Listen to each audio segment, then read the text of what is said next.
ونصلی علی رسولہ الکریم اما بعد فاعوذ باللہ السمیع العلیم من الشیطان الرجیم وعلی الذین ہادوا حرمنا کل ذی ظفر، اور ان لوگوں پر جو یہودی بن گئے ہم نے ہر ناخن والا جانور حرام کر دیا۔ یہ ہادو لفظ جو ہے نا، اس کا معنی ہے سارو یہودا۔ یہ خاصیات ابواب میں یا جو معانی ابواب ہوتے ہیں صرف کی کتابوں میں، ان میں لکھا ہے ایک صاحب ماخذ ہونا، یہ خاصہ پایا جاتا ہے اس کے اندر، صاحب ماخذ ہونا، یعنی ہادا سارا یہودین، یہ معنی ہادا یہودو یعنی سارا یہودین۔ یہ یہودی جو ہے نا، یہ ہے ماخذ، یعنی ماخذ والا ہو گیا، یعنی یہودی ہو گیا، یا ماخذ کے ساتھ متصف ہو گیا، ماخذ کے ساتھ متصف ہو جانا، یہی مطلب ہے صاحب ماخذ ہونے کا مطلب، ماخذ کے ساتھ متصف ہو جانا، یہودی ہے نا۔ تو ان پر اللہ تعالیٰ نے ہر ناخن والا جانور حرام کر دیا تھا۔ یہ اس سے مراد ہر وہ جانور ہے یا پرندہ ہے جس کی انگلیاں پھٹی ہوئی، یعنی الگ الگ نہ ہوں، جس کی انگلیاں پھٹی ہوئی یعنی الگ الگ نہ ہوں، یعنی پاؤں جو ہے نا اکٹھا ہی ہو۔ جس طرح یہ اونٹ ہے، اس کا پاؤں ملا ہوا ہوتا ہے، اکٹھا ہوتا ہے، انگلیاں نہیں ہیں۔ اس طرح شتر مرغ، اس کی انگلیوں کے درمیان جو ہے نا وہ فصل نہیں ہوتا۔ اسی طرح یہ بطخ کی انگلیاں بھی جو ہے نا وہ یہ منفصل نہیں ہوتی۔ جس طرح مرغی ہے نا، اس کی تو انگلیاں منفصل ہوتی ہیں، ایک دوسرے سے علیحدہ علیحدہ ہوتی ہیں انگلیاں اس کی پنجے کی۔ تو یہاں وہ مراد ہے جس کی انگلیاں جو ہے نا وہ منفصل نہ ہوں، الگ الگ نہ ہوں، یہ پھٹی ہوئی نہ ہوں۔ جن کے پنجے کھلے تھے نا وہ حلال تھے جانور ان کے لیے، جن جانوروں کے پنجے کھلے ہوئے تھے، انگلیاں الگ الگ تھیں۔ وَمِنَ الْبَقَرِ وَالْغَنَمِ حَرَّمْنَا عَلَيْهِمْ شُحُومَهُمَا، اور گائیوں اور بھیڑ بکریوں میں سے، یہ غنم لفظ ہے نا، پہلے اس دن بتایا تھا میں نے آپ کو، یہ بھیڑ بکری دونوں کے لیے استعمال ہو جاتا ہے، نر یا مادہ ہو دونوں کے لیے غنم۔ یہ غنیمت سے ہی ہے نا لفظ، غنیمت غنم، کیونکہ اللہ کی طرف سے ایک غنیمت ہے یہ بھیڑ بکری، کیونکہ اس کا وہ نسل بہت بڑھتی ہے، اضافہ بہت ہوتا ہے، برکات رکھی اللہ تعالیٰ نے اس کے اندر۔ جس طرح مال غنیمت برکت ہوتی ہے نا، اسی طرح یہ غنم بھیڑ بکری یہ بھی باعث برکت ہے۔ تو یہ بکر جو ہے نا یہاں جنس ہے، یہ اس طرح غنم یہ بھی جنس ہے۔ کل بتایا تھا آپ کو کہ بکر کے اندر یہ جاموس بھی آ جاتی ہے، وہ بکر الماء ہے۔ تو بکر مطلق لفظ ہے نا، تو اپنی انواع اپنی نوع پر بھی مشتمل ہوگا، جو اس کی نوع ہوگی۔ تو بکراتن اگر ہونا تو یہ تا وحدت کی ہے، پھر ایک فرد مراد ہوگا، ایک بکرا۔ جس طرح قرآن میں آتا ہے ان اللہ یامرکم ان تذبحوا بقرہ، سورۃ البقرہ کے اندر بقرۃ وہاں تا، یعنی کوئی ایک گائے، وہاں یہ مراد ہے۔ اور بکر جو ہے نا یہ جنس ہے، اس لیے بعد میں نے ان البقرہ تشابہ علینا، وہاں جنس ہے، جنس جمعی، تو یہاں بھی یہ جنس جمعی ہے۔ اور اسی طرح یہ کئی الفاظ ہیں اس کے، ذرا تمرتن، تمرن، شجرتن، شجرن وغیرہ۔ حرمنا علیہم شحومہما، ہم نے ان پر دونوں کی چربیاں حرام کر دیں۔ شہوم شہم کی جمع ہے، چربیاں حرام کر دیں، یہ بھی اللہ تعالیٰ نے ان پر حرام کر دی تھی چربیاں گائے اور بھیڑ بکری کی۔ اور جو اس سے مستثنا ہے نا وہ اس کا ذکر کر دیا ہے ساتھ، الا ما حملت ظہورہما، یہ مخصص ہے کیونکہ شہومہما جو ہے نا یہ عام ہے، تو الا جو استثناء ہوتا ہے نا عام کے بعد، اس کو اصول فقہ میں مخصص کہتے ہیں۔ مخصص کی دو قسمیں ہیں، مخصص متصل اور مخصص منفصل۔ متصلہ یا مخصصات متصلہ اور مخصصات منفصلہ، یہ الا جو مستثنیٰ ہے نا استثناء، یہ مخصصات متصلہ میں سے ہے، یعنی جو ساتھ ہی عام کے ساتھ متصل ہے نا، اس لیے اس کو متصل کہتے ہیں، مخصص متصل۔ یا اور بھی ہیں اصول فقہ کی کتابوں میں لکھے ہوتے ہیں، تو ان میں سے یہ ہے الا ما حملت ظہورہما، یعنی ان کو اچھا منفصل جو ہے نا وہ ہوتا ہے جو کسی دوسری دلیل کے اندر آیا ہو، مخصص چاہے کسی دوسری آیت میں آ جائے، جس طرح او دمن مسفوحن جو ہے نا یہ علیحدہ آیت ہے، اور الدم والی یہ علیحدہ آیت ہے، وہ منفصل ہے نا تو اس کو مخصص منفصل کہیں گے۔ یا حدیث کے اندر آ گئی ہو تخصیص، حدیث نبوی کے اندر، وہ بھی مخصص منفصل بن جائے گا، یعنی علیحدہ ہی، تو جو ساتھ مل کے آئے نا اس کو متصل کہتے ہیں۔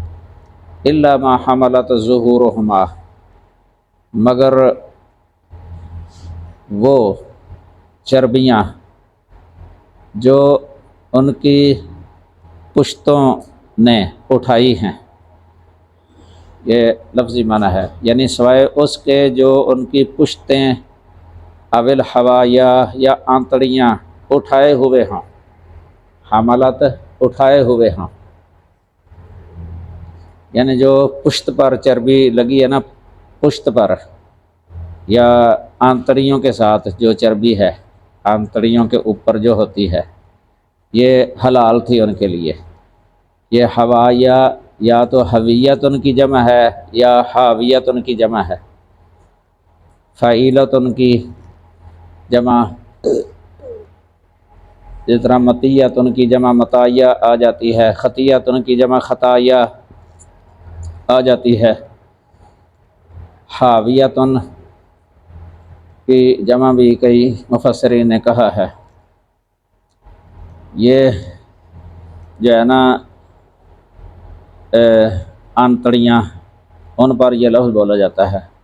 آنتڑی جب یہ جانور ذبح کرتے ہیں نا تو آنتڑی بہت لمبی ہوتی ہے، یہ اس کے اوپر چربی چڑھی ہوتی ہے، اس کے اوپر چربی کے اندر ہوتی ہے آنتڑی، تو یہ جائز تھی ان کے لیے، دو قسم کی، یعنی پشت پر لگی ہوئی یا آنتڑیوں پر لگی ہوئی، او مختلط بعظم، او مختلط بعظم، یا ہڈی کے ساتھ جو ملی ہوئی ہے، ہڈی کے ساتھ، یہ بھی حلال تھی ان کے لیے، ہڈی کے ساتھ جو مختلط تھی ملی ہوئی، یہ بھی ان کے لیے حلال تھی۔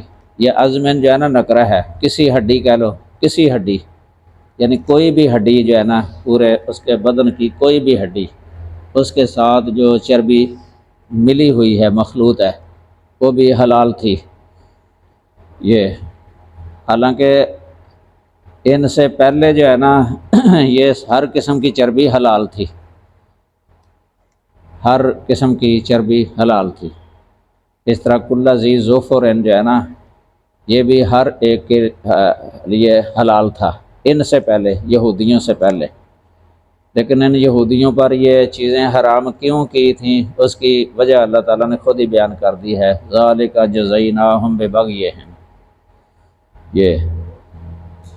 یہ ہم نے انہیں ان کی سرکشی کی جزا دی، ذالک یہ جزیناہم ہم نے ان کو جزا دی، ببغیہم ان کی سرکشی کی وجہ سے، کیونکہ یہودی جو ہے نا یہ سرکش قوم تھی، بہت سرکشی کیا کرتے تھے، تو ان کی وجہ سے اللہ تعالیٰ نے ان کو پھر اپنی کچھ نعمتوں سے محروم کر دیا، اس کے بدلے کے اندر یہ دنیا کے اندر ان کو سزا دی تھی۔ وَإِنَّا لَصَادِقُونَ، اور بلا شبہ ہم یقیناً سچے ہیں، بلا شبہ یقیناً ہم سچے ہیں۔ اب شریعت محمدیہ کے اندر جو ہے نا ان کو حلال کر دیا گیا نبی صلی اللہ علیہ وسلم اور کتاب و سنت کے اندر، تو یہودیوں کو ان کے سرکشی کی سزا دینے کے لیے ہم نے انہیں وقتی طور پر حرام کر دیا تھا۔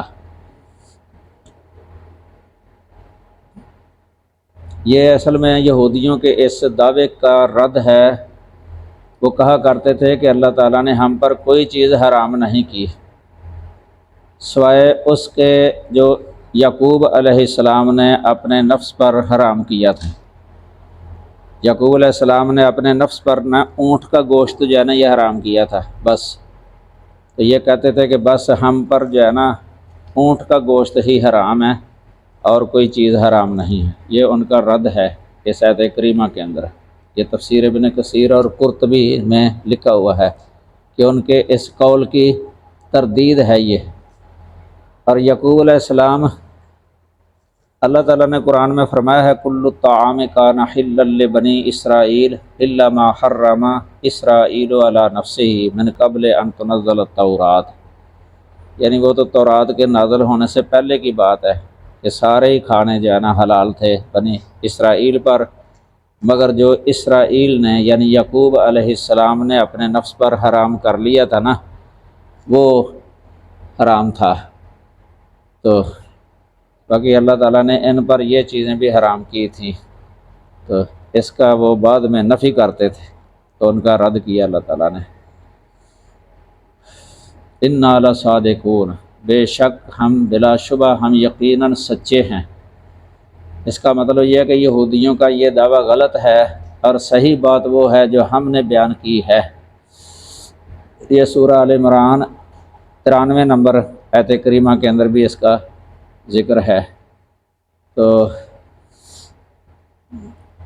ادھر جو ہے نا ایک حدیث عام مشہور لکھی ہوئی ہے، بخاری شریف کے اندر ہے اور دیگر کتابوں کے اندر ہے۔ یہ اللہ تعالیٰ نے ان پر جو ہے نا یہ چربی تو حرام کی تھی، لیکن انہوں نے ایک ہیلا بنا کے جو ہے نا اس کو اپنے لیے جائز کر لیا تھا۔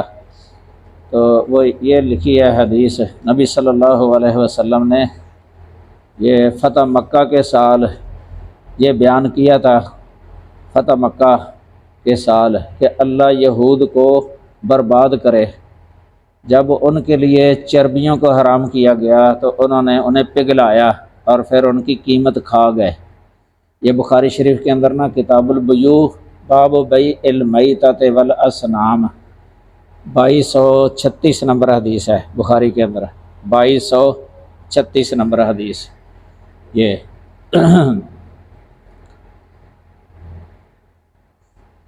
اس میں یہ بھی آ جاتا ہے کہ کوئی مسلمان ہے مثلاً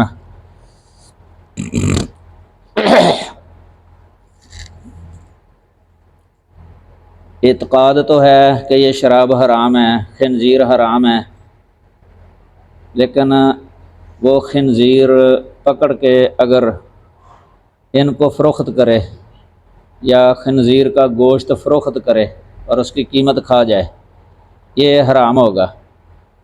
یا شراب جو ہے نا وہ فروخت کرے غیر مسلموں کو کہ چلو خود تو نہیں پیتے ان کو فروخت کر دیتے ہیں، یہ بھی صحیح نہیں ہوگا، حرام ہی ہوگا۔ شراب اور اس کی قیمت حرام ہے، اس طرح خنزیر اور اس کی قیمت حرام ہے۔ تو آگے اللہ تعالیٰ نے فرمایا ہے فَإِن كَذَّبُوكَ فَقُلْ رَبُّكُمْ ذُو رَحْمَةٍ وَاسِعَةٍ، پھر اگر وہ آپ کو جھٹلائیں تو آپ کہہ دیں تمہارا رب وسیع رحمت والا ہے۔ وسیع رحمت والا، وسیع وہ ہوتی ہے جس کی کوئی حد نہ ہو، یعنی ہر شے کو وسیع کہ اتنی وسعت ہے اس کے اندر کہ ہر شے کو وہ وسیع ہے۔ یہ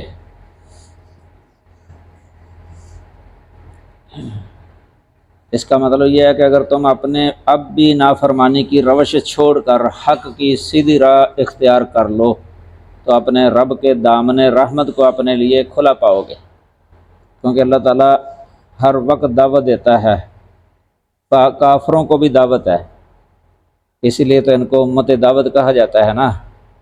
ان کو دعوت ہے رحمت کی طرف، جنت کی طرف۔ واللہ یدعو الی دار السلام، اللہ دعوت دیتا ہے دار السلام کی طرف۔ یہ دعوت ہمیشہ ہے، ہر وقت ہے، سب کو ہے، یعنی سب لوگوں کو، نافرمانوں کو، کافروں کو، مجرموں کو، سب کو دعوت ہے کہ آ جاؤ رحمت میں داخل ہو جاؤ۔ کوئی داخل ہونا چاہے تو اللہ تعالیٰ اس کو داخل کر لیتا ہے، لیکن اگر کوئی داخل ہونا نہ چاہے پھر اللہ تعالیٰ نہیں داخل کرتا۔ سمجھ لگی نا؟ یہدی الیہ من ینیب، جو منیب ہے اللہ تعالیٰ اس کو ہدایت دے دیتا ہے، رہنمائی کر ہی دیتا ہے۔ جو منیب بنے ہی نہ تو اللہ تعالیٰ پھر اس کو اسی طرح ہی رہنے دیتا ہے۔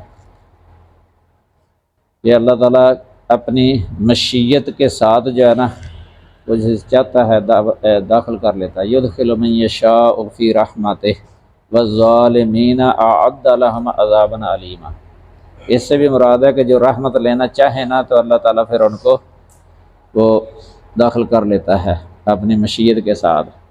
جو نہ لینا چاہے اللہ کی رحمت، نہ داخل ہونا چاہے، پھر اللہ ان کو اسی طرح ہی رہنے دیتا ہے، اور وہ ظالمین ہیں۔ والظالمین اعد لہم عذابا علیما۔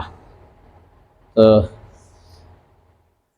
پھر یہ بھی ہے کہ گناہ کرنے والا جو گناہ کرتا ہے نا اللہ تعالیٰ اس کو اسی وقت نہیں پکڑتا، یہ بھی رحمت ہے اس کی۔ اس میں وہ بھی آ جائے گا کہ مجرم کو اسی وقت پکڑ نہیں کرتا اللہ تعالیٰ، مجرم کی اسی وقت پکڑ نہیں کرتا۔ اب یہودی کتنے یہ سرکش تھے، کتنا ان کے اندر وہ جرائم تھے، تو اس کے باوجود ان کو مہلت دے دیتا تھا اللہ تعالیٰ، مہلت، اسی وقت ان کو پکڑتا نہیں تھا کہ کسی وقت بھی اگر باز آ جائے تو پھر بھی اللہ تعالیٰ کی طرف سے جو ہے نا یہ ہے کہ قبول کر لے گا اللہ تعالیٰ۔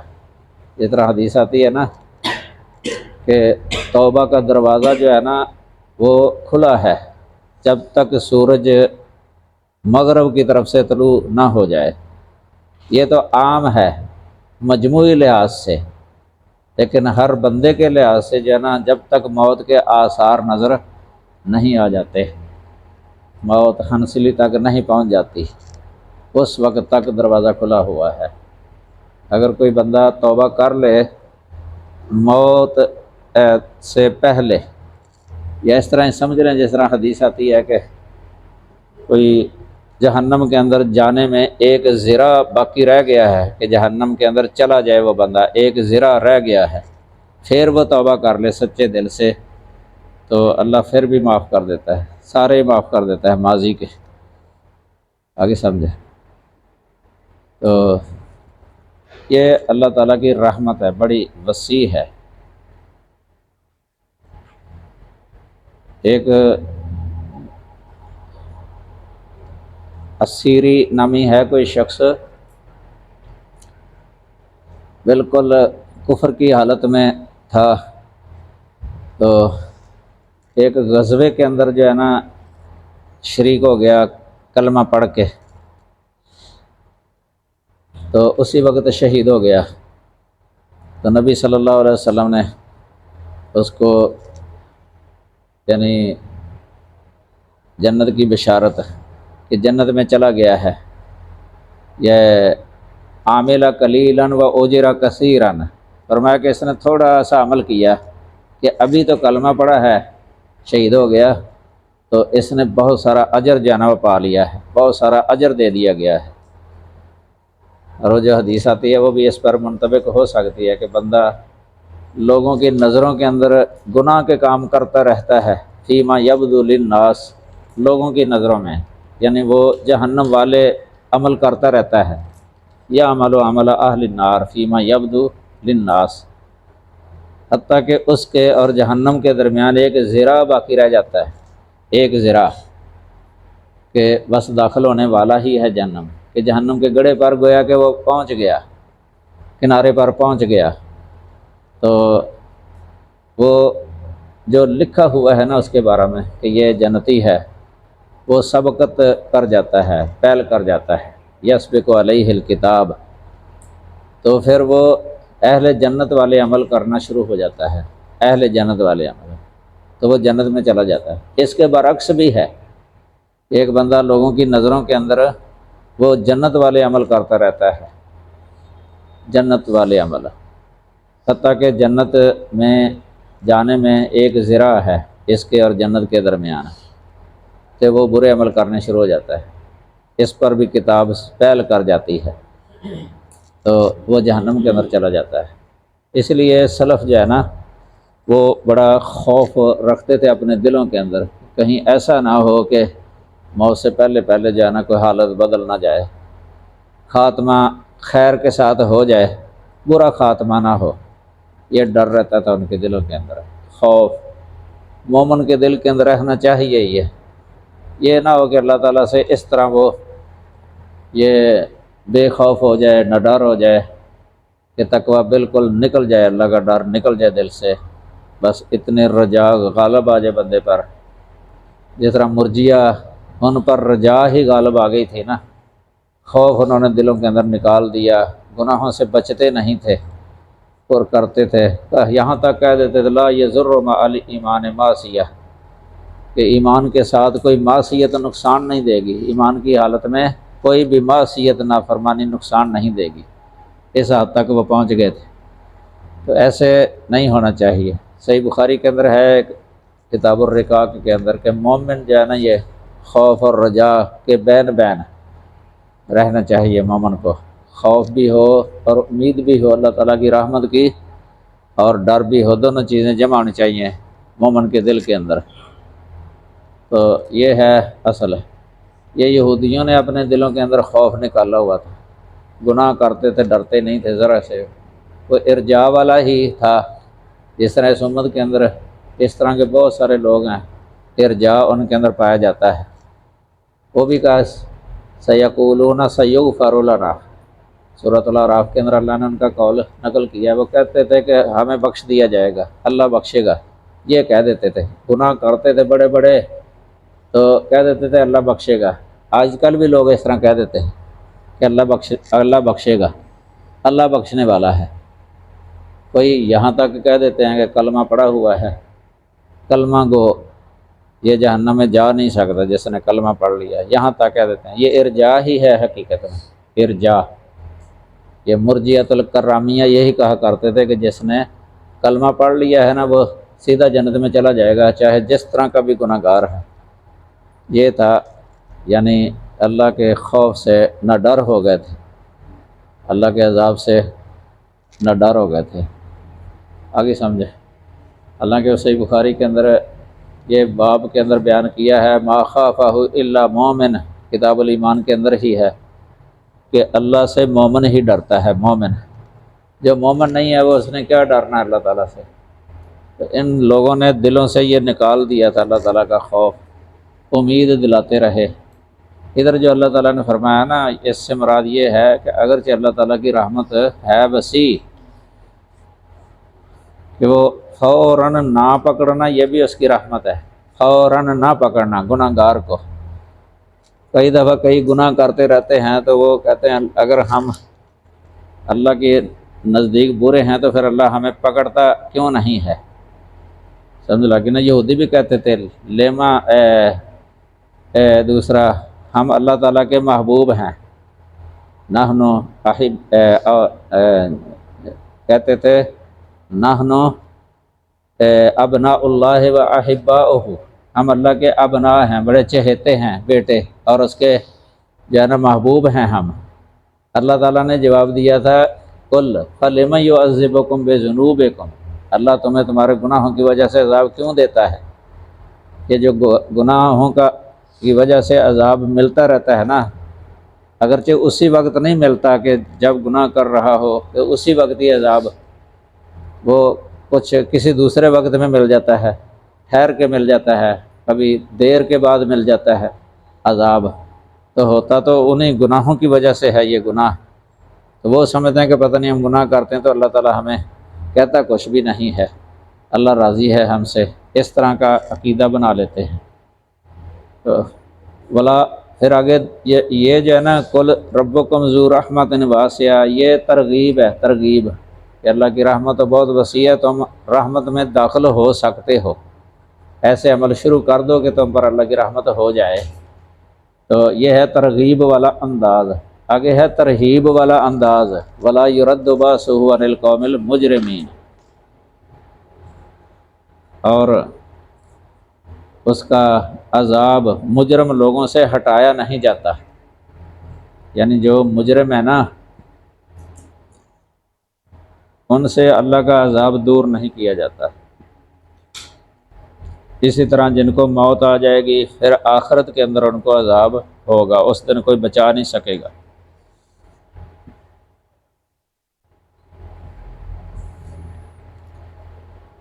اللہ اکبر۔ یہ ترغیب جو ہے نا اس کا معنی ہے شوق دلانا، کہ کسی کے دل کے اندر یہ شوق پیدا ہو جائے کہ اگر اللہ تعالیٰ کی اتنی رحمت ہے تو میں بھی اس کو حاصل کر لوں، آ جاؤں۔ تو ترہیب کا معنی ہوتا ہے ڈرانا، ڈرانا۔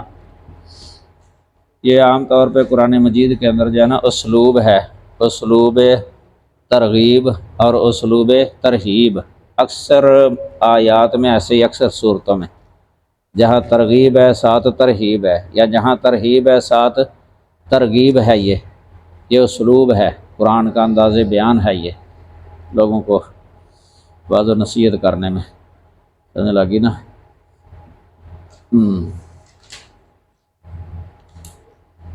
آگے سَيَقُولُ الَّذِينَ أَشْرَكُوا لَوْ شَاءَ اللَّهُ مَا أَشْرَكْنَا وَلَا آبَاؤُنَا،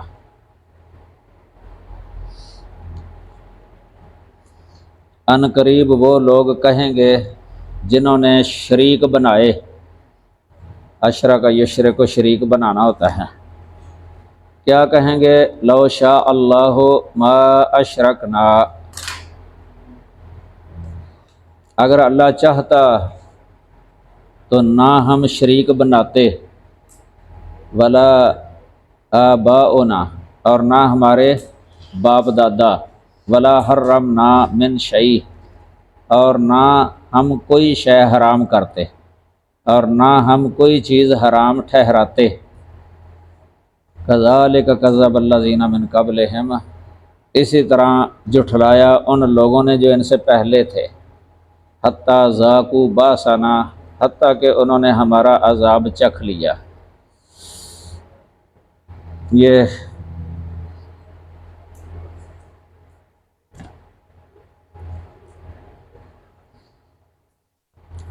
اب ان کے پاس جو ہے نا کوئی دلیل نہیں تھی اس کی، یہ جو شرک کرتے تھے یا اپنی طرف سے کسی شے کو حرام کرتے تھے، کیونکہ پہلے آ گیا نا دونوں چیزوں کا ذکر، شرک بھی کرتے تھے اور کئی حلال کو حرام کر دیتے تھے اپنی طرف سے، تو اس کی دلیل ان سے طلب کی گئی تھی لیکن وہ دلیل پیش نہیں کر سکے، نہ کوئی عقلی دلیل نہ نقلی دلیل، تو آخر میں تقدیر کو اپنے لیے حجت سمجھنے لگے۔ یہ جبریہ ایک فرقہ ہے، جبریہ، وہ تقدیر کو حجت سمجھتے تھے اپنے لیے، تقدیر کو حجت سمجھتے ہوئے جو ہے نا وہ گناہ کرتے تھے، کہتے کہ یہ تو ہماری تقدیر کے اندر لکھا ہوا ہے، ہم نے کرنا ہی کرنا ہے، اور اللہ تعالیٰ کی مشیت اس میں ہے، کیونکہ اگر اللہ نہ چاہتا تو ہم نہ کرتے، اللہ نے چاہا ہے تو ہم کرتے ہیں۔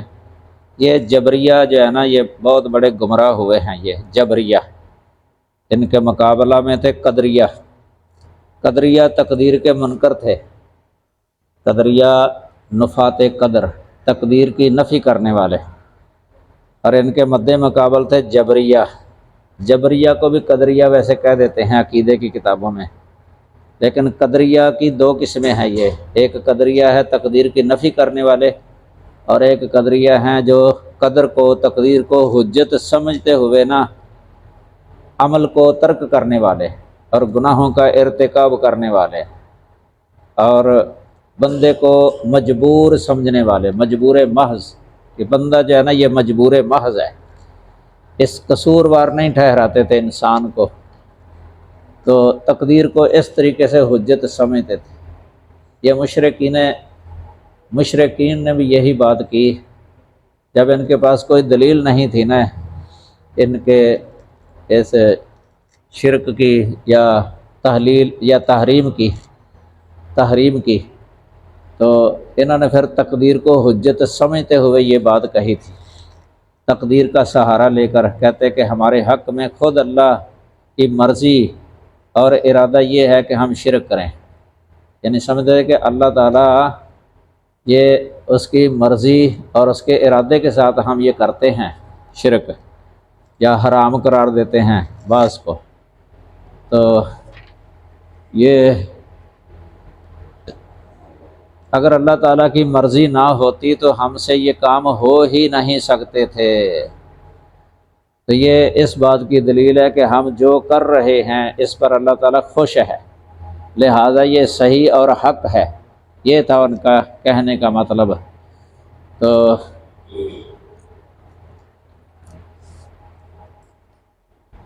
یہ سمجھ لیں کہ شرح عقیدہ طحاویہ کے اندر جو ہے نا یہ تقدیر کی بحث بہت تفصیل سے لکھی ہوئی ہے، وہاں یہ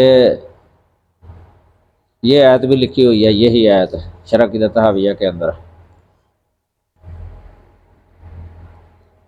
حالانکہ اللہ تعالیٰ نے خود بھی فرمایا کہ اگر اللہ تعالیٰ چاہتا تو وہ ایسے نہ کرتے، لیکن یہ یاد رکھیں کہ جو پہلے میں نے بتایا تھا نا مشیت کی دو قسمیں ہیں، ارادہ کی دو قسمیں ہیں، یعنی ارادہ کونیہ اور ارادہ شرعیہ۔ ارادہ یا مشیت کونیہ کے تحت جو ہے نا یہ تو سب کچھ ہو رہا ہے دنیا کے اندر جو ہے ارادہ کونیہ، یعنی جو کافر کفر کرتے ہیں نا یہ ارادہ کونیہ کے تحت ہے، یا شرک کرنے والا جو شرک کرتا ہے یا حرام استعمال کرنا حرام، تو یہ اللہ تعالیٰ کے ارادہ کونیہ کے تحت ہے۔ اور یہ بتایا تھا آپ کو کہ ارادہ کونیہ کے تحت جو ہے نا یہ شر کا وقوع یا جو کفر مثلا یا شرک دنیا کے اندر جو گناہ وغیرہ ان کا جو وقوع ہو رہا ہے نا یہ ارادہ کونیہ اور ارادہ کونیہ یا مشیت کونیہ کے تحت ہے یہ۔ لیکن ان لوگوں نے جو ہے نا یہ معنی مراد نہیں لیا تھا، یہاں مشیت کا جو لفظ بولا لو شاء اللہ ما اشرکنا، انہوں نے جو ہے نا مشیت سے وہ ارادہ جو شرعی ہے نا وہ مراد لیا تھا، اس لیے ان کا قول غلط تھا۔ یعنی انہوں نے اللہ کی رضا یعنی ارادہ دینیہ جو اللہ کی رضا کو متضمن ہے تو یہ معنی مراد لے لیا تھا، اور یہ غلط تھا ان کا۔ یہ شرح عقیدہ طحاویہ کے اندر لکھا ہوا کہ انہوں نے مشاء سے احبہ مراد لیا ہے یا راضیہ، کہ اللہ تعالیٰ راضی ہے ہمارے اس فعل سے، اللہ نے پسند کیا ہمارا، اگر وہ پسند نہ کرتا تو ہم کبھی نہ کرتے، نعوذ باللہ، یہ جو ہے نا مراد لیتے تھے وہ اس سے۔ اس لیے قرآن کی آیتوں کے اندر کوئی یعنی تعارض نہیں ہے، ادھر جو اللہ نے خود فرمایا نا کہ اگر اللہ چاہتا تو ایسے نہ کرتے، وہاں ارادہ کونیہ مراد ہے، اور ان کے قول میں جو ہے نا مشیت دینیہ یا ارادہ دینیہ مراد ہے، یہ تعارض نہیں ہے، سمجھ لگی نا۔ تو کیونکہ اللہ تعالیٰ شرک کو پسند نہیں کرتا، اللہ گناہ کو پسند نہیں کرتا، اللہ باب شر کو پسند نہیں کرتا، سمجھ لگی نا۔ قرآن مجید کے اندر واضح ہے ان تکفروا فإن اللہ غنی عنکم ولا یرضی لعبادہ الکفر، اللہ پسند نہیں کرتا اپنے بندوں کے لیے کفر، یہ فإن تشکروا یرضہ لکم، اگر تم اس کا شکر کرو تو پھر راضی ہے اللہ، شکر کرنا یہ اللہ کو پسند ہے کہ اس کا شکر کیا جائے، اور نہ شکری یہ اللہ کو پسند نہیں ہے۔ تو یہ مشیت اور ارادہ جو ہے نا یہ دینیہ جو ہوتا ہے نا یہ رضا اور محبت کو متضمن ہے، اور ارادہ کونیہ جو ہے نا رضا اور محبت کو متضمن نہیں ہوتا، یہ انہوں نے اس کو خلط ملط کر دیا، یعنی اس سے وہ دوسرا ارادہ شرعیہ مراد لے کے اپنے لیے حجت بنائی ہے کہ اللہ ہمارے اس کام پر راضی ہے، خوش ہے، اور یہ اللہ پر بہتان ہے، یہ سمجھ لگی نا، یہ اللہ پر بہتان ہے، یہ سمجھ لگی نا۔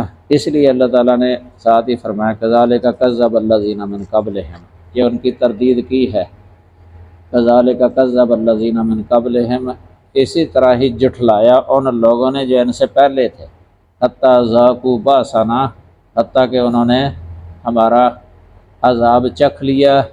قل، آپ کہہ دیں، هل عندکم من علم، کیا تمہارے پاس کوئی علم ہے، کوئی کسی قسم کا علم ہے، تمہارے پاس کوئی علم ہے، فتخرجوہ لنا، کہ نکالو تم وہ ہمارے لیے، نکالو وہ تم ہمارے لیے۔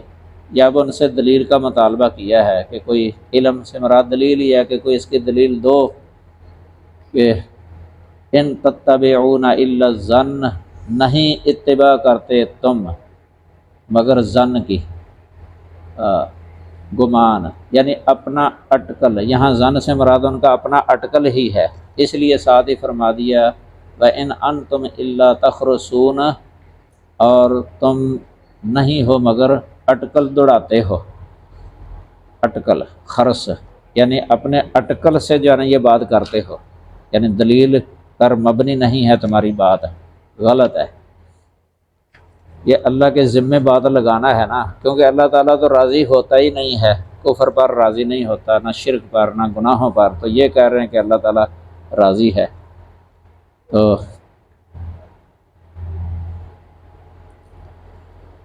اس سے مراد یہ ہے کہ اللہ کی تقدیر کو اس کی رضا کی دلیل بنانا، یا اللہ کے ارادے کونیہ کو اس کی رضا کی دلیل بنانا، یہ غلط ہے، یہ خرس ہے، یعنی اٹکل ہے، یہ آگے سمجھے، یہ رسولوں کی تکذیب ہے، یہ اللہ کی تکذیب ہے۔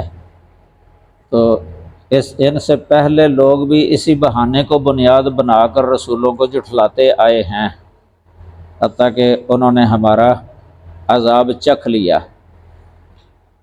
یعنی اس کی وجہ سے یہ نہیں کہا جائے گا کہ اب یہ بندہ بری ہو گیا ہے، یہ کہہ کے بری ہو گیا، جس طرح جبریہ جو تقدیر کو حجت سمجھتے تھے اپنے لیے، مجبور محض سمجھتے ہوئے گناہ وغیرہ کرتے تھے، تو کیا یہ بات کہہ کے وہ بری ہو جائیں گے، اللہ تعالیٰ کے عذاب سے بچ جائیں گے؟ کہ وہ یہ جو کہتے تھے کہ اللہ تعالیٰ نے ہماری تقدیر کے اندر یہ بات لکھی ہوئی تھی اس لیے ہم نے کی ہے، یہ غلط ہے۔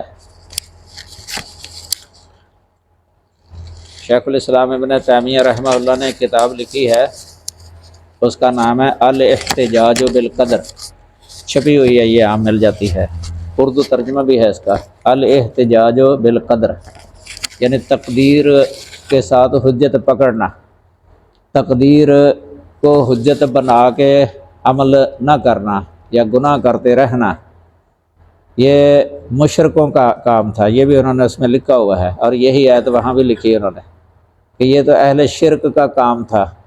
تو جبریہ کا بھی یہی کام ہو گیا، بعد میں یہ جو باطل فرقہ بنا اس امت کے اندر جبریہ، انہوں نے بھی تقدیر کو حجت بنا کے عمل کو چھوڑ دیا اور اللہ کی رحمت سے دور ہو گئے۔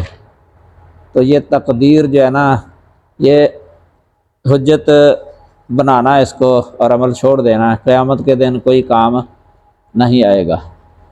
آگے سمجھے؟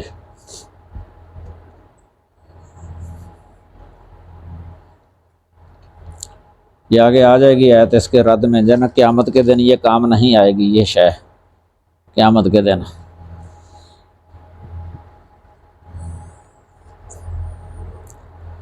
یہاں بھی اللہ تعالیٰ نے ان سے دلیل کا مطالبہ کیا ہے، حل عندکم من علم، کوئی عقلی دلیل، کوئی علمی دلیل کوئی ہے ہی نہیں ہے بالکل۔ تقدیر کو بہانہ بنا کر عمل کو چھوڑ دینا، اس کی کوئی دلیل نہیں ہے، سمجھ لگی نا؟ تو آگے فرمایا ہے قل فللہ الحجۃ البالغہ، آپ کہہ دیں پھر کامل دلیل تو اللہ ہی کی ہے، کامل دلیل تو اللہ تعالیٰ ہی کی ہے جو واقع کے عین مطابق ہے۔ اس کا مطلب یہ ہے کہ یہ مشیت اور ارادہ یہ الگ ہے اور کسی کام پر راضی ہونا یہ الگ ہے، دو علیحدہ علیحدہ ہیں یہ کلیاں، یعنی ایک ہے ارادہ اور تقدیر، ایک ہے رضا، باب رضا اور باب تقدیر، ان میں بڑا فرق ہے، سمجھ لگی نا؟ فرق وہی جو پہلے بتایا ہے آپ کو، ارادہ کونیہ یہ اس میں مراد کا محبوب ہونا ضروری نہیں ہے، مراد کا مرضی ہونا ضروری نہیں ہے ارادہ کونیہ میں، لیکن وقوع ضروری ہے۔ اور ارادہ جو شرعی یا دینیہ ہے نا، اس کے اندر مراد کا محبوب اور مرضی ہونا ضروری ہے، لیکن وقوع ضروری نہیں ہے، وقوع ضروری نہیں ہے، یہ فرق ہے۔ آگے سمجھے؟ اس کی تفصیلات بہت لکھی ہیں شرح عقیدہ طحاویہ کے اندر۔ تو یہ ارادہ کونیہ جو اللہ تعالیٰ کا ہوتا ہے نا، اس کے اندر جو باب شر بھی ہے، باب یعنی شر کا وقوع، ارادہ کونیہ، یہ پہلے ایک دن میں نے بتایا تھا آپ کو کہ اس میں مراد جو ہے نا، یہ مراد یہ دو قسمیں ہیں اس کی، ایک مراد لے ذاتے ہی اور ایک مراد لے غیرے ہی۔ یہ ارادہ کونیہ کے تحت جو مراد ہوتی ہے نا، یعنی اگر شر کا باب ہے تو وہ شر محض نہیں ہوتی، محض شر نہیں ہے، وہ ایسا ہے کہ جس کے ضمن میں جو ہے نا کسی خیر کا بھی پہلو ہے، اس لیے اس کو مراد لے غیرے ہی کہا جاتا ہے، مراد لے غیرے ہی، یعنی اس حکمت جو حکمت ہے نا اس کے اندر، اس کے وقوع میں جو حکمت ہے، اس کی وجہ سے اللہ تعالیٰ اس کا ارادہ کرتا ہے حکمت کی بنا پر، اور وہ حکمت جو ہے نا اس کے میں وہ کوئی خیر ہو سکتی ہے۔ آگے سمجھے؟ جس طرح اس دن مثال بھی دی تھی، وہ کسی ڈاکٹر کا جو کسی مریض کا علاج کرتا ہے، اس کا زخم میں چیر پھاڑ کر دیتا ہے، بسا اوقات کوئی حصہ کاٹ بھی دیتا ہے اس کا، حالانکہ بظاہر دیکھنے میں تو شر ہے یہ، لیکن اس کے ضمن میں جو ہے نا خیر بھی ہے، یعنی اصلاح مقصود ہے، اصلاح مقصود ہے۔ جس طرح اس میں مثال دی تھی ابلیس کو پیدا کرنے میں جو حکمتیں ہیں اللہ تعالیٰ کی حکمتیں، سانپ کو پیدا کرنے میں، بچھو کو پیدا کرنے میں، اسی طرح دوسرے جو زہریلے کیڑے مکوڑے ہوتے ہیں یا انسان کو نقصان دہ چیزیں جو اللہ تعالیٰ نے پیدا کی ہیں، ان میں جو حکمتیں ہیں ان کی تخلیق کے اندر، تو ان حکمتوں کی بنا پر جو ہے نا یہ مراد ہے، یعنی بظاہر دیکھنے میں تو لگتا ہے کہ شر ہے، لیکن اس شر کے ضمن میں خیر کے پہلو بھی ہیں۔ آگے سمجھے؟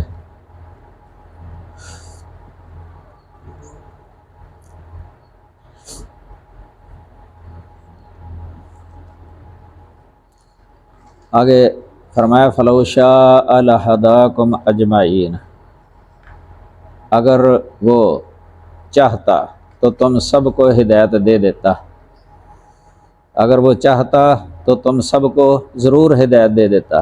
یہاں مشیت سے مراد مشیت کونیہ ہے، اس جگہ پر کونیہ، کیونکہ مشیت شرعیہ دینیہ کے اعتبار سے تو اللہ تعالیٰ نے چاہا ہے کہ سب ہدایت پر آ جائیں، لیکن وہ جو مشیت ہے نا دینیہ شرعیہ، اس میں مراد کا حصول ضروری نہیں ہے، وقوع ضروری نہیں ہے۔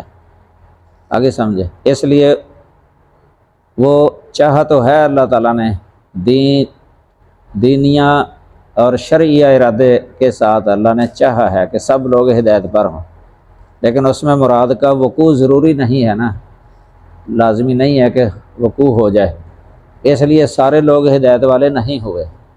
ارادہ کونیہ کے ساتھ اللہ تعالیٰ نے اس طرح نہیں چاہا کہ سب ہدایت والے ہو جائیں، اگر اس طرح اللہ چاہ لیتا نا، ارادہ کونیہ قدریہ کے ساتھ چاہ لیتا، پھر سب نے ہدایت والا ہونا تھا، لیکن اس کے اندر جو پھر نہ وہ جبری ایک ہدایت ہو جانی تھی جس طرح، اور اختیاری جو رکھی ہے اللہ تعالیٰ نے، اور اس کے اندر جو حکمتیں ہیں، آزمائش ہے بندے کی، آزمایا ہے، ابتلا ہے، وہ سب یہاں فوت ہو جانا تھا، پھر یہ مقصد ہے۔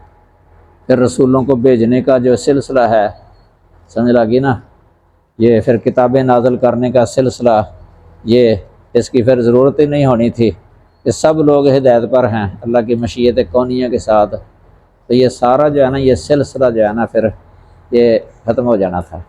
اس لیے اللہ تعالیٰ نے ایسے ہی رکھا ہے اپنی حکمت کے ساتھ کہ ہدایت کو اختیاری رکھا ہے، اختیاری، سمجھ لگی نا۔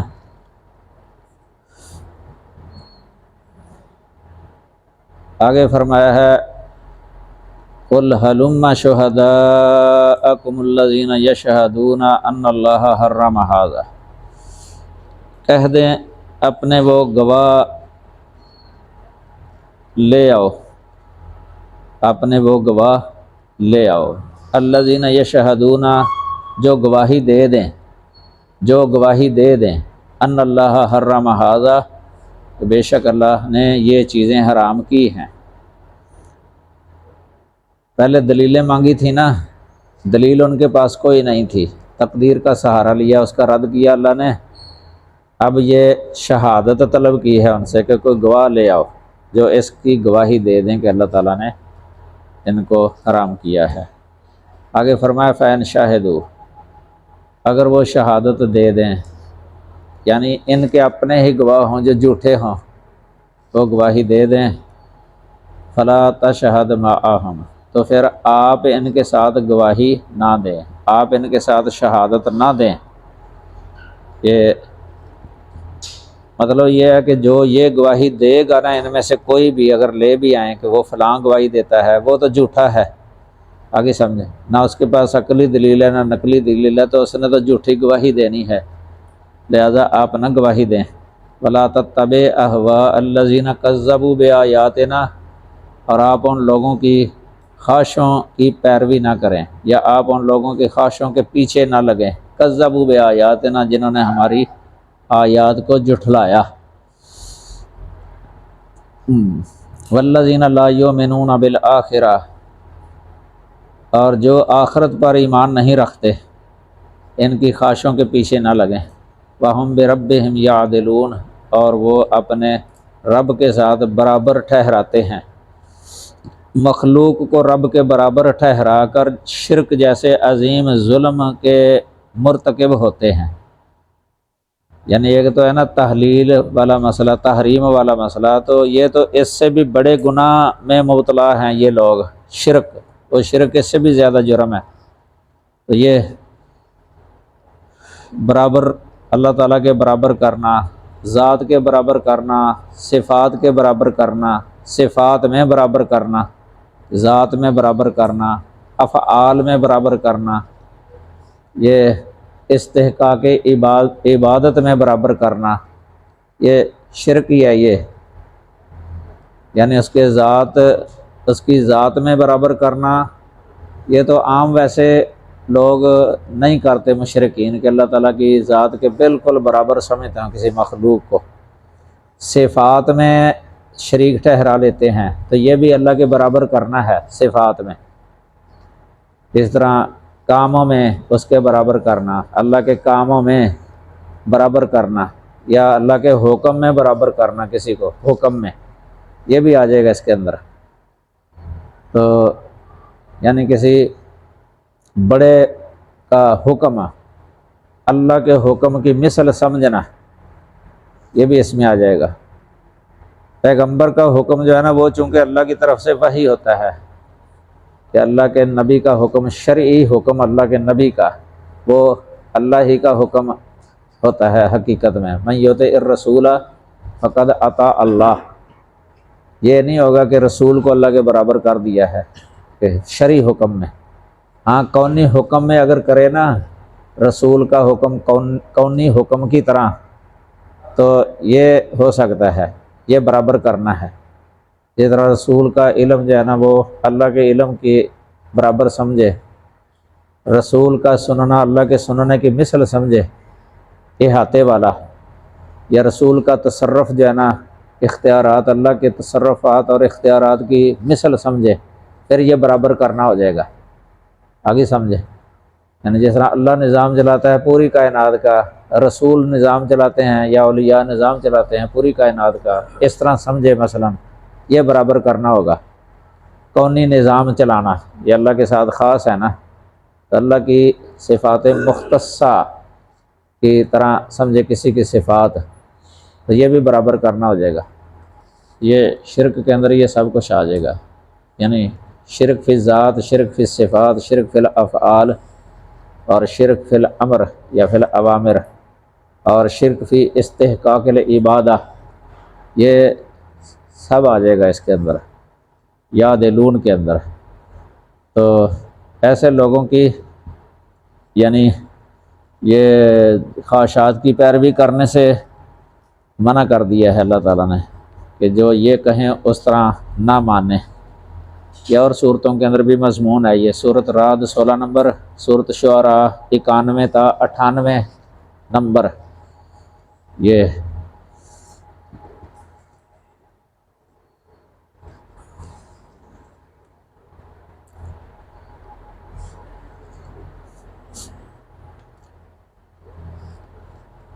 آگے جو اگلی آیت کریمہ ہے نا، اس میں اللہ تعالیٰ نے جن کاموں کو حرام کیا ہے نا، ایک تو یہ مشرکین تھے نا جو حرام کرتے تھے، بعض حلال اللہ تعالیٰ کے حلال کردہ کو جو حرام کرتے تھے مشرکین، یا اللہ تعالیٰ کے حرام کردہ کو جو حلال کرتے تھے، اللہ کے بالکل برعکس اپنی طرف سے بغیر کسی دلیل کے۔ ایک وہ تھا، اس کی تردید اللہ تعالیٰ نے کر دی ہے۔ اب اللہ تعالیٰ نے توجہ دلائی ہے ان سب کو کہ وہ چیزیں جو اللہ نے حرام کی ہیں نا، تو یہ 9-10 جو ہے نا ادھر اس میں لکھی ہیں، اور یہ آیت بڑی جامع ہے یہ، اور اسی کو جو ہے نا صراط مستقیم کہا ہے اللہ تعالیٰ نے، اور یہ اسلام کا خلاصہ ہی سمجھ لیں، اتنی جامعیت ہے اس آیت کریمہ کے اندر۔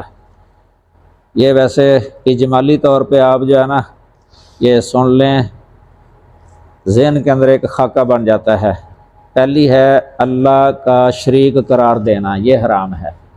اللہ کا شریک قرار دینا، یہ اشراک باللہ، شرک یعنی ایک پہلی ہو گئی ہے، یہ سب سے پہلے اللہ نے ذکر کی ہے۔ دوسرا ہے ماں باپ کے ساتھ نیک سلوک نہ کرنا، ماں باپ کے ساتھ نیک سلوک نہ کرنا۔ تیسرا ہے اولاد کو قتل کرنا، اولاد کو قتل کرنا۔ پانچواں ہے بے حیائی کے کام کرنا، بے حیائی کے کام کرنا، یہ چوتھا ہے۔ پانچواں ہے ناحق قتل کرنا، کسی نفس کو ناحق قتل کرنا، یہ ہے پانچواں۔ چھٹا ہے یتیم کے مال میں بے جا تصرف کرنا،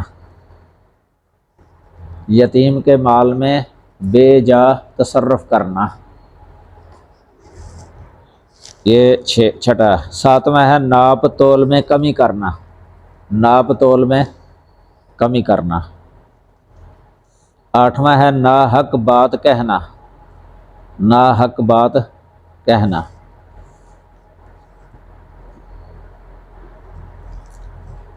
نواں ہے اللہ سے کیے ہوئے عہد کو پورا نہ کرنا، اللہ سے کیے ہوئے عہد کو پورا نہ کرنا، یہ ہے محرمات۔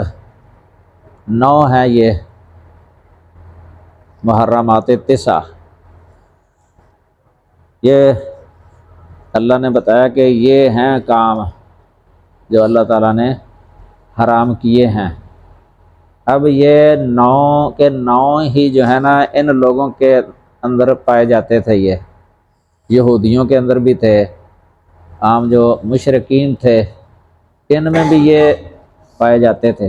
جو سب سے بڑا ہے، جو سب سے پہلے ذکر کیا شرک، یہ تو مشترک ہے ان کے اندر۔ اہل کتاب یہ یہودی مثلا عیسیٰ عزیر علیہ السلام کو اللہ تعالیٰ کا بیٹا کہا کرتے تھے، عزیر کی عبادت کیا کرتے تھے، عیسیٰ علیہ السلام نصارہ جو ہے نا، یہ عیسیٰ علیہ السلام کو اللہ کا بیٹا کہتے تھے، الہ کہتے تھے، ان کی عبادت کرتے تھے۔ اور یہ مشرکین یہ بھی بتوں کی بھی عبادت کرتے تھے، اور فرشتوں کو اللہ کی بیٹیاں کہتے تھے، فرشتوں کو، اور انہوں نے اپنے مشکل کشا حاجت روا بنائے ہوئے تھے، ان کو مصیبتوں کے وقت وہ پکارا کرتے تھے۔ حبل ہے، لات ہے، منات ہے، عزا ہے، معروف تھے عرب کے اندر یہ، تو ان کی زیارتیں کیا کرتے تھے، اجتماع کیا کرتے تھے، میلے چڑھاوے چڑھاتے تھے نظر و نیاز ان کے لیے، ان کے تقرب کے لیے۔ یہ شرک ان میں مشترکہ سب میں پایا جاتا تھا، باقی دوسرے گناہ بھی ان کے اندر عام ہی پائے جاتے تھے۔ تو اللہ تعالیٰ نے اس طرح توجہ دلائی ہے کہ ادھر تو سوچو کچھ، تو اپنی طرف سے تو تحلیل حلال حرام کرتے اور شرک کے جواز کی دلیل دیتے، اصل کام تو یہ ہیں جن کے جو اللہ تعالیٰ نے حرام کیے ہیں۔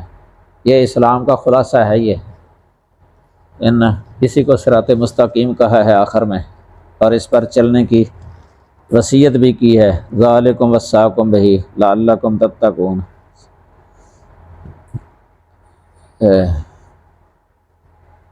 یہ آیت جو ہے نا بڑی جامع ہے، یہ ان پر ہر ایک پر جو ہے نا یہ تفصیلات ہیں اور دلائل ہیں۔ مثلا شرک کا حرام ہونا جو ہے نا یہ اس صورت کے اندر سب سے زیادہ بیان ہوا ہے تقریباً۔ یہ سورۃ الانعام مکی صورت ہے، اور آپ جانتے ہیں کہ مخاطب یہ مشرکین تھے، اول مخاطب اس کے وہ مکے کے مشرکین اور عرب کے جو قریش خاص کر کے یہ تھے پہلے مخاطب جن میں یہ نازل ہوئی ہے، اور شرک پر وہ بہت پکے تھے، بڑے اڑے ہوئے تھے، ان کا ہے اس کے اندر رد اس صورت کا۔ اور اسی صورت میں جو ہے نا پہلے ہم پڑھ رہے ہیں ابراہیم علیہ السلام کا واقعہ بھی۔ ابراہیم علیہ السلام نے اپنے باپ آزر کو منع کیا تھا اس سے، یہ پڑھے ہیں وَإِذْ قَالَ إِبْرَاهِيمُ لِأَبِيهِ آزَرَ أَتَتَّخِذُ أَصْنَامًا آلِهَةً۔ یہ ابراہیم علیہ السلام نے اس سے یہ بھی کہا تھا لِمَ تَعْبُدُ مَا لَا يَسْمَعُ وَلَا يُبْصِرُ وَلَا يُغْنِي عَنْكَ شَيْئًا۔ دیکھو نا، اس سے نکلتی ہے یہ بات کہ جو معبود ہوتا ہے وہ سننے والا ہوتا ہے، دیکھنے والا ہوتا ہے، اور وہ مشکل کشا ہوتا ہے، اس میں ایک قادر ہوتا ہے یا قدرت رکھتا ہے۔ تو اس میں تینوں کی نفی کی ہے ابراہیم علیہ السلام نے۔ ما لا یسمع یہ سننے کی نفی ہو گئی ہے، ولا یبصر اور دیکھنے کی نفی ہو گئی، دیکھنے کی، ولا یغنی عنک شیئا اس میں وہ قدرت کی نفی ہو گئی ہے کہ نفع نقصان کا وہ مالک نہیں ہے، قدرت ہی نہیں ہے اس کے اندر۔ تو جو بھی یہ شرک کرنے والے ہیں دنیا کے اندر جو ہے نا، ساری دنیا کے اندر ہے، ان کا اس سے رد ہو جاتا ہے، کیونکہ جس کی وہ کرتے ہیں نا عبادت، اس کے اندر یہ تینوں صفتیں نہیں ہوتی، تینوں صفتیں نہیں ہوتی، سننے والی، دیکھنے والی اور قدرت۔ یہ اللہ تعالیٰ نے اکثر قرآن پاک کے اندر جو ہے نا ان صفات کی نفی کی ہے، اس سے شرک کی جڑ کٹ جاتی ہے۔ وَمَنْ أَضَلُّ مِمَّنْ يَدْعُو مِنْ دُونِ اللَّهِ مَنْ لَا يَسْتَجِيبُ لَهُ إِلَىٰ يَوْمِ الْقِيَامَةِ وَهُمْ عَنْ دُعَائِهِمْ غَافِلُونَ۔ یہ سورۃ احقاف کے شروع میں ہے۔ اللہ نے اس لیے فرمایا کہ ان سے بڑے گمراہ اور کون ہو سکتے ہیں، ان سے بڑے گمراہ کون ہو سکتے ہیں جو ان کو پکارتے ہیں، جو ان کی پکار کو قیامت کے دن تک بھی قبول کرنے کی طاقت نہیں رکھتے، قبول کر ہی نہیں سکتے، اور وہ ان کی پکار سے بے خبر ہیں۔ یہ دیکھو نا، علم کی، سننے کی، دیکھنے کی، تینوں کی نفی ہو گئی ہے، کیونکہ جو دیکھ رہا ہو وہ بے خبر نہیں ہوتا، جو سن رہا ہے آواز وہ بھی بے خبر نہیں ہے، آواز پہنچ رہی ہے، اور یہ علم ہی نہیں ہے، آگے سمجھے۔ تو قدرت کی بھی نفی ہو گئی ہے ساتھ، لا یستجیب لہ الی یوم القیامہ، یعنی قدرت بھی نہیں ہے۔ یہ شرک کی بنیاد ہی ان چیزوں پر ہوتی ہے، یعنی جب کسی کو پکارتا ہے، کسی کی عبادت کرتا ہے اللہ تعالیٰ کے علاوہ، تو اس کے بارے میں یہ عقیدہ اس کو رکھنا پڑتا ہے پہلے کہ یہ میری سنتا ہے، مجھے دیکھتا ہے، مجھے جانتا ہے، اور قدرت بھی رکھتا ہے مجھے دینے پر، کہ جب میں اس کو پکاروں تو میری مشکل حل کرنے پر قدرت بھی رکھتا ہے۔ اس پر شرک کی بنیاد ہے۔ تو اللہ نے جب ان کی نفی ہی کر دی ہے نا، تو یہ گویا کہ وہ بنیاد جو ہے نا وہ منہدم کر دی ہے، بنیاد ختم کر دی، تو یہ شرک کی جڑ جو ہے نا کٹ جاتی ہے۔ یہ سمجھ لگی نا؟ پوری دنیا کے اندر جو شرک ہو رہا ہے نا وہ اسی عقیدے پر ہو رہا ہے کہ وہ سن لیتے ہیں، دیکھتے ہیں، جانتے ہیں اور قدرت بھی رکھتے ہیں، اور ساتھ یہ بھی ہے کہ یہ اللہ کے مقرب ہیں، اللہ تعالیٰ نے ان کو اختیارات دیے ہوئے ہیں، اللہ کے ماتحت ہیں۔ یہ بھی اکثر مشرکین کا عقیدہ ہوتا ہے۔ مشرکین مکہ کا بھی یہ عقیدہ تھا کہ یہ اللہ کے ہاں ان کو قربت ہے، تقرب ہے۔ تو یہ عقیدہ جو ہے نا روحوں کو پکارا کرتے تھے، یہ بھی ہے ماضی کے اندر، روح کو پکارنا، روح کے بارے میں یہی عقیدہ رکھنا، اور اس کو الہ بھی کہتے تھے، بلکہ روح کو الہ کئی کہہ دیتے تھے۔ آج کل روح کو پکارتے ہیں لیکن الہ نہیں کہتے، یہ عام مسلمان ممالک کے اندر بزرگوں کی روح کو پکارتے ہیں، لیکن الہ نہیں سمجھتے، کیونکہ ان کو بھی پتہ ہے کہ بدن تو قبر میں ہی ہوتا ہے، تو بدن سمیت تو آتے نہیں ہیں۔ کئی غالی ہوتے ہیں جو بالکل جاہل قسم کے، وہ یہ ایک تخیل ہوتا ہے کہ وہ بدن کے ساتھ آتے ہیں لیکن ہمیں نظر نہیں آتے، یہ صرف ان کا ایک توہم ہے، وہم۔ لیکن روح کے بارے میں ان کا عام عقیدہ ہوتا ہے کہ روح آتی ہے، حالانکہ روح کی حقیقت تو اللہ تعالیٰ کے علاوہ کوئی جانتا ہی نہیں ہے۔ قُلِ الرُّوحُ مِنْ أَمْرِ رَبِّي وَمَا أُوتِيتُم مِّنَ الْعِلْمِ إِلَّا قَلِيلًا۔ تو روح تو ویسے بھی ہمارا عقیدہ ہے کہ جب نیک آدمی ہے، صالحین، انبیاء، صدیقین، شہداء، صالحین، ان کی روحیں جنت کے اندر ہیں، جنت میں ہیں، تو بد لوگ جو ہوتے ہیں ان کی روحیں آگ کے اندر ہیں، کوئی روح نہیں آتی دنیا کے اندر۔ یہ روحوں کے آنے کا عقیدہ جو ہے نا سرے سے ہی غلط ہے، بے بنیاد ہے، اس کی کوئی دلیل نہیں ہے، بلکہ کتاب و سنت کے خلاف ہے یہ عقیدہ روح کے آنے کا۔ تو ابراہیم علیہ السلام کا جو ہے نا اپنے باپ کو یہ مشرکین جو ہے نا یہ بتوں کی عبادت بھی کرتے رہے ہیں، اس طرح یہ جنوں کی عبادت بھی کرتے رہے ہیں۔ اسی صورت میں آیا تھا یہ وَجَعَلُوا لِلَّهِ شُرَكَاءَ الْجِنَّ، انہوں نے جنوں کو اللہ کا شریک بنا دیا۔ یہ سورۃ الانعام 100 نمبر آیت ہے، اس میں یہ ذکر ہوا ہے۔ اسی طرح یہ اس کے لیے بیٹے اور بیٹیاں مقرر کرنا، پھر ان کی عبادت بھی کیا کرتے تھے۔ یہ سورۃ انعام میں 100 نمبر آیت کریمہ کے اندر آیا ہے یہ بھی۔ تو اللہ تعالیٰ کے ساتھ کوئی بھی کسی قسم کا شریک بنانا یہ حرام ہے، سمجھ لگی نا؟ نصوص عام ہیں، بلکہ سب سے بڑا گناہ شرک کو قرار دیا گیا ہے۔ عبداللہ بن مسعود رضی اللہ تعالیٰ عنہ کی مشہور حدیث ہے کہ رسول اللہ صلی اللہ علیہ وسلم سے انہوں نے سوال کیا تھا کہ اللہ کے نزدیک سب سے بڑا گناہ کون سا ہے؟ ایُّ ذنب اعظم عند اللہ۔ تو نبی صلی اللہ علیہ وسلم نے فرمایا تھا کہ سب سے بڑا گناہ یہ ہے کہ ان تجعل للہ ندا وہو خلقک، کہ تو اللہ کا ند مقرر کرے، اللہ کا شریک بنائے جب کہ اس نے تجھے پیدا کیا ہے، یعنی وہ تیرا خالق ہے۔ خالق کا تو کوئی شریک نہیں، جس طرح خالقیت کے اندر اس کا کوئی شریک نہیں ہے نا، وہ اکیلا خالق ہے، اسی طرح یہ الہ ہونے میں بھی اس کا کوئی شریک نہیں ہے، اس کا کوئی ند نہیں ہے، یہ آپ نے فرمایا تھا۔ تو انہوں نے پوچھا کہ اس کے بعد سب سے بڑا گناہ کون سا ہے؟ فرمایا کہ تو اپنی اولاد کو قتل کرے، ان تقتل ولدک خشیۃ ان یاکل معک، یعنی اس ڈر سے کہ یہ میرے ساتھ کھائے گا، میں کہاں سے کھلاؤں گا، جس طرح پہلے بتایا تھا۔ اس آیت میں بھی ہے یہ کہ فقیری کے ڈر سے ان کو قتل کرنا یہ حرام ہے۔ یہ دوسرے نمبر پر ہے سب سے بڑا گناہ شرک کے بعد، اپنی اولاد کو قتل کرنا۔ پھر اس کے بعد پوچھا کہ پھر کون سا؟ فرمایا ان تو زانیہ حلیلۃ جارے کا، کہ تو اپنے پڑوسی کی بیوی سے بدکاری کرے۔ یہ عام روایت ہے، یہ بخاری، مسلم اور ابو داؤد وغیرہ میں سیاستہ کی ہے، بلکہ یہ روایت بخاری کے اندر جانا یہ 4477 نمبر حدیث ہے، اس طرح مسلم کے اندر بھی ہے۔ یہ شرک کے بارے میں کتابیں بھی ہیں، ویسے بہت زیادہ چھپی ہوئی ہیں شرک کے رد میں کتابیں۔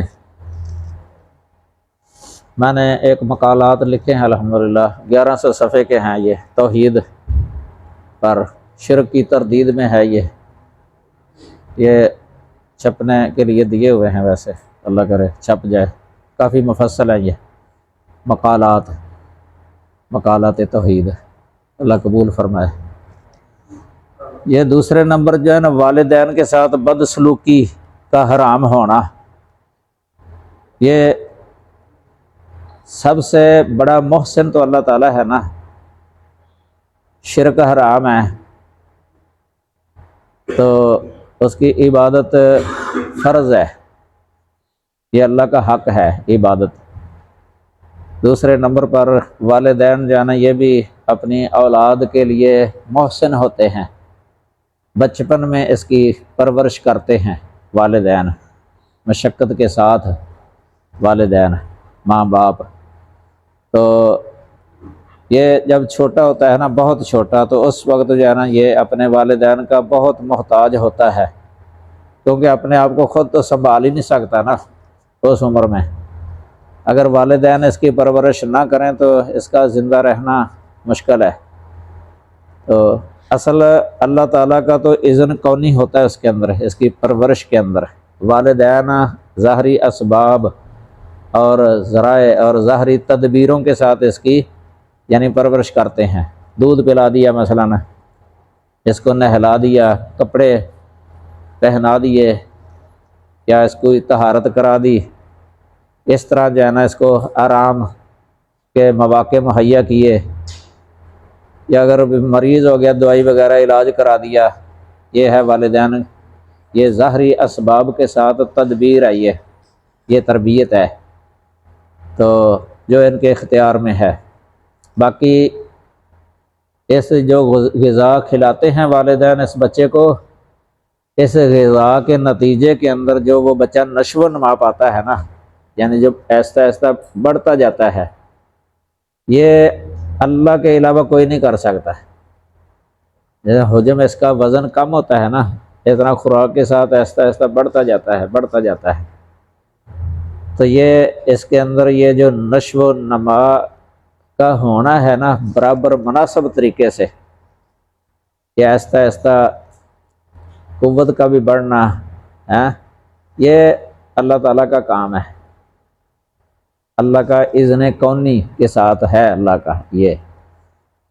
تو اس لیے والدین کا بھی حق رکھا ہے بندے پر، کہ اس کی جو ہے نا اس کو اذیت دینا، مثلاً اس کا حق نہ ادا کرنا، ان کو ناراض رکھنا، یہ اللہ تعالیٰ نے حرام کر دیا ہے، سمجھ لگی نا۔ بلکہ یہاں تک فرمایا ہے رضا الرب فی رضا الوالد۔ یہ کتاب پہلے میں نے آپ کو ایک دفعہ بتائی تھی، نظرۃ النعیم، مکارم اخلاق کے بارے میں ہے، یہ بہترین کتاب ہے، یہ 12 جلدوں میں۔ تو اس میں اگر با کی پٹی پڑھیں گے نا، با حرف، بر الوالدین لفظ آئے گا اس کے اندر، بر الوالدین، وہ اگر پڑھ لینا آپ، اس میں تمام احادیث جمع کر دی گئی ہیں بر الوالدین کے بارے میں، والدین کی نافرمانی یا عقوق جو ہے قطع تعلقی وغیرہ، اس کی حرمت پر، اور بر الوالدین کے واجب ہونے پر، یہ ساری احادیث جمع ہے اس کے اندر۔ اس طرح آیات جو ہے نا وہ بھی جمع کر دی ہیں، آیات ہیں قرآن پاک کے اندر، سورہ احقاف کے اندر بھی ہے، سورۃ بنی اسرائیل کے اندر بھی ہے، سورۃ لقمان کے اندر والدین کے ساتھ حسن سلوک، اور اس میں بھی سورۃ انعام جو ہم اب پڑھ رہے ہیں اس میں بھی ہے۔ تو یہ صورت بنی اسرائیل جو ہے نا، یہ 23-24 نمبر آیت، یہ معروف ہیں آیتیں، خطبہ کو تو اکثر پتہ ہوتا ہے جو اس موضوع پر جمعہ وغیرہ پڑھاتے رہتے ہیں۔ وبالوالدین احسانا اما یبلغن عندک الکبر احدہما او کلاہما فلا تقل لہما اف ولا تنہرہما۔ دیکھو نا کتنی اچھی تعلیم ہے اللہ کی طرف سے، وقل لہما قولا کریما۔ یہ دعا بھی اللہ تعالیٰ نے بتائی ہے والدین کے لیے پڑھنے کی، رب ارحمہما کما ربیانی صغیرا۔ اس طرح یہ سورۃ لقمان کی 14 نمبر آیت ہے، وَوَصَّيْنَا الْإِنسَانَ بِوَالِدَيْهِ حَمَلَتْهُ أُمُّهُ وَهْنًا عَلَى وَهْنٍ وَفِصَالُهُ فِي عَامَيْنِ أَنِ اشْكُرْ لِي وَلِوَالِدَيْكَ إِلَيَّ الْمَصِيرُ۔ یہ بھی تعلیم ہے اللہ کی طرف سے انسان کو اپنے والدین کے ساتھ حسن سلوک کی۔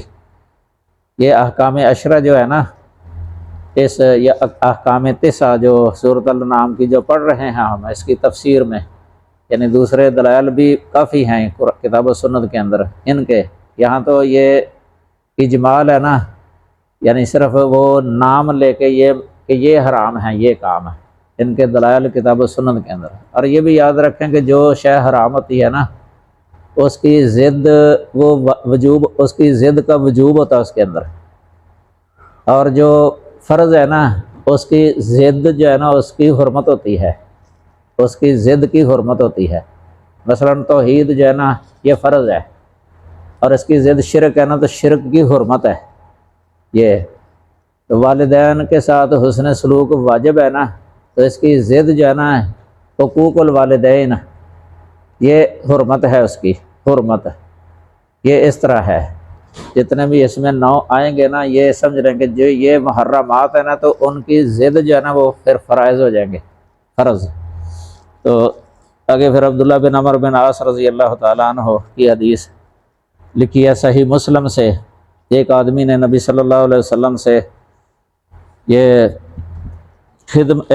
عرض کیا کہ اللہ کے رسول، میں آپ سے ہجرت اور جہاد پر بیعت کرتا ہوں، اللہ سے اجر چاہتا ہوں۔ آپ نے پوچھا کیا تمہارے ماں باپ میں سے کوئی زندہ ہے؟ اس نے کہا کہ ہاں، بلکہ دونوں زندہ ہیں۔ آپ نے پوچھا تم اللہ سے اجر چاہتے ہو؟ اس نے کہا کہ ہاں۔ آپ نے فرمایا کہ اپنے ماں باپ کے پاس جاؤ اور ان سے نیک سلوک کرو۔ یہ مسلم کے اندر نا 6387 نمبر حدیث ہے، یہ کتاب البر والصلہ اس میں لکھی ہوئی ہے۔ تو اس طرح یہ آگے تیسرا ہے اولاد کو قتل کرنا حرام، یہ حرام ہو گیا نا، تو اب نہ قتل کرنا یہ فرض ہو گیا ہے، اولاد کو نہ قتل کرنا، اس کی ضد ہے نا وہ، تو یہ قتل کرنا حرام ہے۔ یہ زمانہ جاہلیت کے اندر جو ہے نا، یہ پیچھے بھی ہم پڑھ آئے ہیں، جنہوں نے اپنی اولادوں کو قتل کیا بے وقوفی کی وجہ سے، اللہ تعالیٰ نے ان کی مذمت بھی کی ہے اور وعید بھی سنائی ہے، اور یہ حرام بھی قرار دیا ہے۔ تو یہ احادیث بھی اس کے بارے میں آئی ہیں کافی۔ مسئلہ جو ہے نا یہ بالکل معروف ہی ہے، مشہور ہے۔